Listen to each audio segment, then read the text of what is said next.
अखिलेश की सरकार में सपा विधायक ने कब्जाई थी जमीन, चला योगी का हंटर तो अब लगा रोने। अपना पड़ोसी अपने ही धर्म का बंदा, उसी से छीन ली जमीन। दबंगई की छाप छोड़ना था मकसद, क्रिमिनल माफिया ही नहीं योगी राज में लैंड माफियाओं का भी हो रहा इलाज। नाराज हुए अखिलेश यादव हमेशा कहते हैं कि योगी सरकार बदले की भावना से काम कर रही है, वो चुन चुनकर उन्हीं के नेताओं पर काम कर रही है। लेकिन अखिलेश यादव कभी ये नहीं बताती कि जब किसी क्रिमिनल पर कार्रवाई होती है तो वो आपको अपनी पार्टी पर क्यों लगती है। जब किसी लैंड माफिया पर कार्रवाई होती है तो वो आपको अपनी पार्टी पर क्यों लगती है। समाजवादी पार्टी के कितने ही ऐसे विधायक हैं जिन पर जबरन जमीन कब्जाने को लेकर लोगों को धमकाने, जमीन तक लिखवाने के मामले दर्ज हैं। उनमें आजम खान और इरफान सोलंकी जैसे बड़े नेताओं के नाम भी शामिल हैं।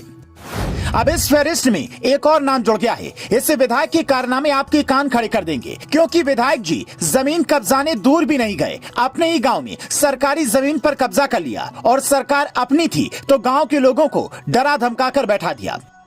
लेकिन कहते हैं जब वक्त बदलता है तो मुर्दे भी बोलने लगते हैं। योगी सरकार ने लैंड माफियाओं पर कार्रवाई शुरू की और योगी ने कहा कि माफियाओं को मिट्टी में मिला दूंगा। तो इस गरीब को हिम्मत मिली, पहले पूरा मामला समझिए।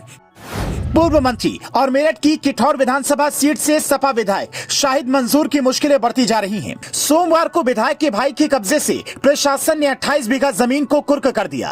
राजकीय संपत्ति गंगनहर की भूमि पर सपा विधायक शाहिद मंसूर और उनके भाई मोहम्मद आरिफ मंसूर पर कब्जे का आरोप लगा था। इसके बाद मवाना तहसील प्रशासन ने शाहिद मंसूर के भाई की उपयोग में ली जा रही इस जमीन पर कुर्की की कार्रवाई की।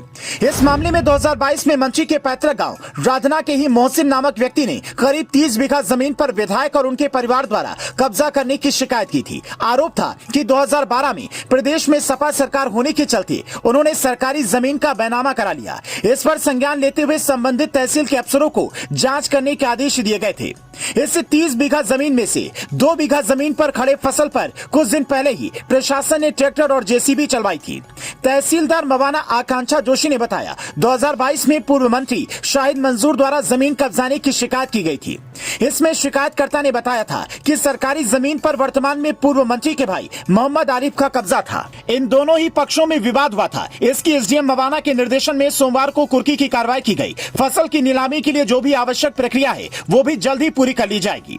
बता दें कि अप्रैल महीने में पूर्व मंत्री शाहिद मंसूर और उनके बेटे का नाम लखनऊ के बहुचर्चित अलाया अपार्टमेंट के मामले में सामने आया था। तभी से दोनों बाप बेटे जेल में हैं। अप्रैल महीने में शाहिद मंसूर की एक फोटो कुख्यात माफिया अतीक अहमद के साथ वायरल हुई थी। अब अखिलेश यादव क्या कहेंगे? क्या सरकारी जमीन को कब्जाना अच्छा काम है? क्या अपनी सरकार का आने का मतलब ये होता है कि गांव के गरीबों की जमीन को कब्जा कर लिया जाए?